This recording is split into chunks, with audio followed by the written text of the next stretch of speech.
방구석 IB 영어 채널 시청자분들 안녕하세요. 오늘 소개해드릴 소설은 IB 영어 과정에서 출제되는 작품은 아니지만 아픔이 있는 가정에서 자라는 학생들이나 또한 진정한 가족의 의미를 깨닫고자 하는 학생들을 위한 쉬운 성장소설을 한 편 가져왔습니다. 저도 이 작품을 무척 감명 깊게 읽었는데요. 프랑스에서 세 아이의 어머니이자 또 교사로 생활하고 있는 작가의 청소년 성장소설입니다. 초등학생들이 읽어도 어렵지 않게 작품이 잘 쓰여졌고요. 부모님의 갑작스러운 이혼을 통해서 상처를 받게 된 아이가 어느 날 결단을 하고 자신도 부모님과 이혼하겠다라는 다소 파격적인 설정과 제목을 통해서 진정한 가족의 의미와 한 아이가 자신을 찾아가고 발견해가는 내용을 그린 따뜻한 작품입니다. 작품은 쉽기 때문에 금방 읽을 수 있어서 저는 이제 감명 깊었던 대사들, 주로 이 아이의 속마음을 표현한 그런 나레이션으로 작품이 전개가 되는데요. 그 부분들을 천천히 읽어드리도록 할게요. 그리고 이 아이가 말한 이혼이라는 것은 마침 그 외할아버지께서 집 근처에 그 사놓았던 집에 옥탑방이 비어 있어서 이제 2주에 한 번씩 함께 살게 된 어머니가 아닌 아버지를 만나러 가는 길에 몰래 그 옥탑방에서 자신만의 시간을 보내는 것을 부모님과 이혼 생활이라고 부르면서 또 자신을 찾아가고 낯선 이들과의 만남을 통해서 성장하는 그 과정을 이혼이라고 말하고 있는데요. 그 어린 꼬마의 입에서 말하는 이혼이라는 게 무엇인지, 그래서 그 이혼 생활이 어떻게 전개되고 또 무엇을 얻게 되었는지 한번 이 소년의 목소리를 따라가 보겠습니다. 이 시작은 부모님이 크게 다투면서 갑작스러운 이혼을 하게 되는 그런 설정으로 시작이 되는데요. 나는 누구 편을 들어야 하나? 누가 더 옳고 누가 더 고통스러운지 나는 알 수 없다. 엄마와 아빠는 나에게 아무것도 묻지 않았다. 하지만 그 둘 사이에는 분명히 내가 있었다. 이제 제발 그만 좀 하세요. 나 죽을 것 같단 말이에요. 나는 마음속으로 비명을 질러댔다. 엄마는 초조하게 휴대전화를 확인하고 문자를 보낸다. 나는 그런 엄마가 못마땅하지만 한편 안쓰럽기도 하다. 엄마의 휴대전화는 나에게 잘 지내고 있는지, 학교에는 잘 갔다 왔는지, 시험은 잘 보았는지 등을 물을 때 사용하는 물건인데 내가 모르는 어떤 남자와 연락을 주고받으라고 있는 게 아닌데 어떻게 해야 예전의 엄마로 다시 돌아오게 할 수 있을까? 이제 어머니는 그 이혼 후에 너무나 고통스러운 모습을 이제 아이에게 보여주면서 달라진 어머니의 모습을 보여주게 되는데요. 그로 인해서 아이도 혼란에 빠지게 됩니다. 그리고 또 2주에 한 번씩은 아버지 집에 가서 아버지와 시간을 보내는데 아버지 역시 이혼 후에 고통스러워하는 모습과 술에 취한 모습을 보여주면서 또 아이에게 혼란을 주게 되는데요. 아빠는 뭔가 단단히 착각한 듯 싶다. 이제 와서 내 나이를 빼앗고 내 인생을 살고 싶어 하니 말이다. 모든 것을 다시 시작하기에는 너무 늦은 나이 아닌가? 그럴 수는 없다. 아빠는 지금 내 흉내를 내면서 아빠라는 지위도 잃고 신뢰도 잃었다. 이미 주름이 자글자글한 얼굴로 반항하는 늙은 소년을 나는 조금도 이해할 수가 없다. 이전에 그 든든한 가장의 모습을 보여주던 아버지가 이혼 후에 술에 취해서 함부로 행동하는 모습을 보고서 마치 나이 든 소년의 반항 같다라는 이 아이의 시선에 대한 부분이고요. 또 이 아버지가 곧 여자친구를 사귀고 또 그 여자분을 또 재혼할 사람이라고 아이에게 아무렇지 않게 배려 없이 소개하는 부분에 대한 것을 또 읽어드리겠습니다. 하지만 나에게는 아빠의 잘못을 용서할 능력이 없다. 나는 판사도 아니고 엄마는 더더욱 아니다. 그렇지만 나는 그 여자를 알고 싶지 않다. 그 여자는 엄마의 자리를 빼앗았다.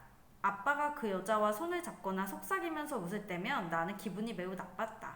엄마랑 헤어진 지 얼마나 됐다고 내 앞에서 저럴 수 있는지. 망치로 한 대 얻어맞은 듯 충격이 컸다. 이제 부부는 헤어지고 각자의 삶에 충실하고 새로운 배우자를 찾기 위해 노력하지만 그 과정 역시도 자녀에게는 상처가 될 수 있다는 것을 보여주고 있습니다. 그리고 7번째 중간 챕터에서 이 아이가 당당하게 자신의 이혼을 결심하고 선언하는 부분이 인상 깊은데요. 결정했다. 나 혼자 애쓰는 건 이제 끝이다. 나는 이혼할 것이다. 엄마 아빠와 헤어질 것이다. 갈팡질팡하는 생활은 떨쳐내고 차라리 지독한 외로움과 맞설 것이다. 오늘 저녁이 헤어진 부모와 내가 이혼하는 날이다. 부모님도 이 자녀에게 아무런 상의 없이 이혼을 했듯 이 아이도 심리적으로 부모님과의 이혼을 선언하는 그런 장면입니다.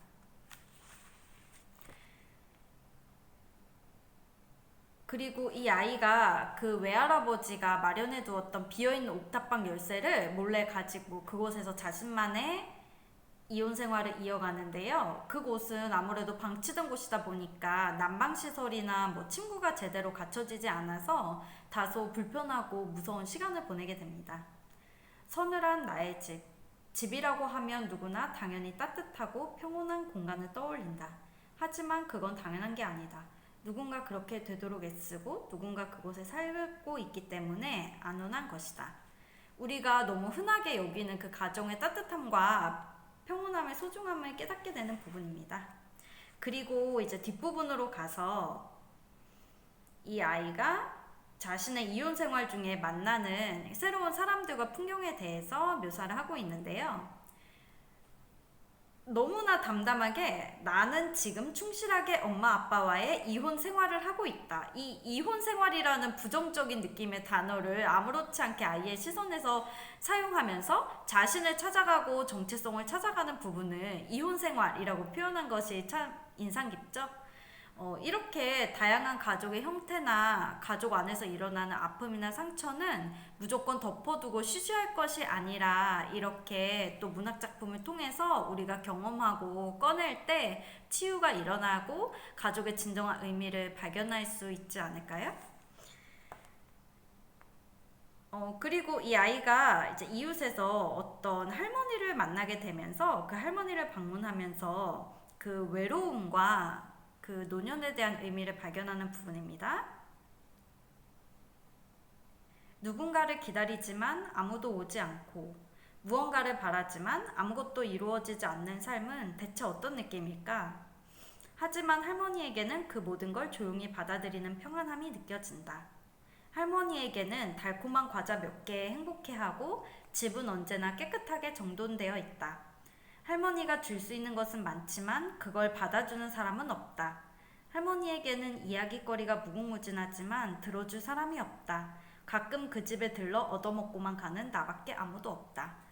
이제 몰래 하는 그 이혼 생활이기 때문에 용돈이 넉넉하지 않아서 그 간식을 사 먹을 돈도 충분하지 않아서 이 마들렌 할머니의 집에 종종 들러서 이제 과자를 얻어먹는 대신에 할머니의 그 말벗 상대가 되어주는 장면입니다.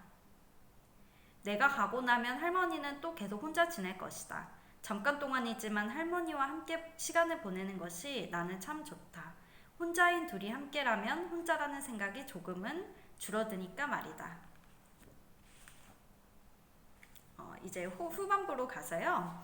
그 결국에 어머니가 이 아이가 몰래 빠져나가고 아버지를 만나지 않는다는 것을 알게 되고 너무나 놀란 나머지 그 실종이 된 줄 알고 급하게 전화하고 아이를 찾고 또 집에 돌아와서 어머니에게 크게 혼나는 장면인데요. 언제부터 그랬어? 그동안 어디서 뭘 한 거야? 대체 누구와 같이 있었느냐고? 누가 널 데려간 거야? 왜 도망쳤어? 왜 너마저 엄마를 버렸느냐니까? 너무나 놀란 어머니가 돌아온 아들을 이렇게 크게 혼내는데요. 남편과 아들에게 버림받은 한 여인의 외침이었다.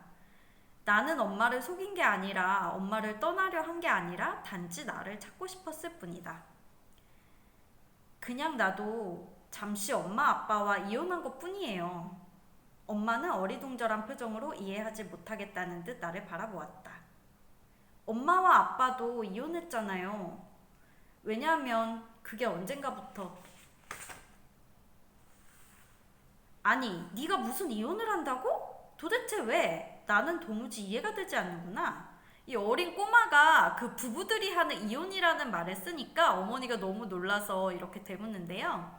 나를 분리시키는 거예요. 엄마로부터 아빠로부터, 엄마와 아빠의 이혼으로부터, 우리의 무너진 가정으로부터, 그리고 엄마와 아빠가 각자의 자리로 떠나간 삶으로부터, 나의 슬픔으로부터 벗어나기 위해서요.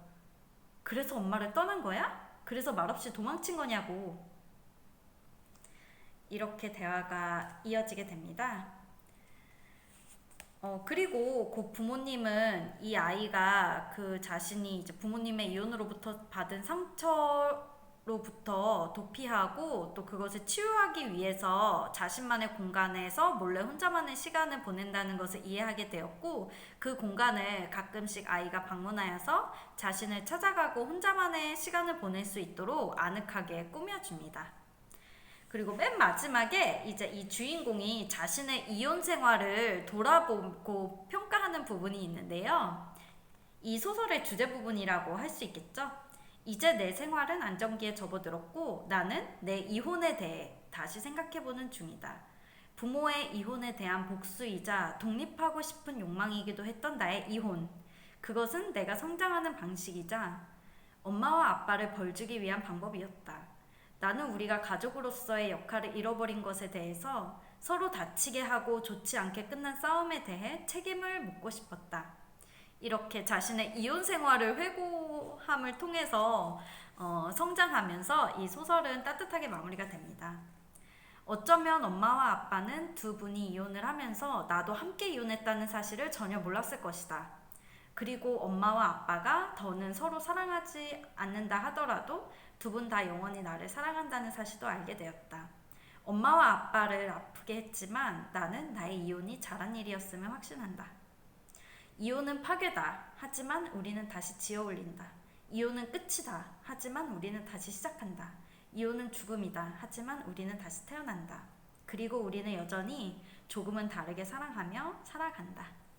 이렇게 그 이혼이라는 부정적인 느낌의 소재를 통해서 다소 파격적인 이 제목으로 쓰인 소설은 가족의 의미와 부모와 자녀와의 의미, 그리고 가족 안의 상처와 다양한 가족 형태에 대해서 우리에게 따뜻한 시선, 아이의 목소리로 들려주고 있습니다. 가족의 의미에 대해서 또한 자신의 내면의 상처를 돌보고 싶은 분들에게 추천하는 작품입니다. 직접 읽어보셔도 쉽게 읽을 수 있는 작품이고요.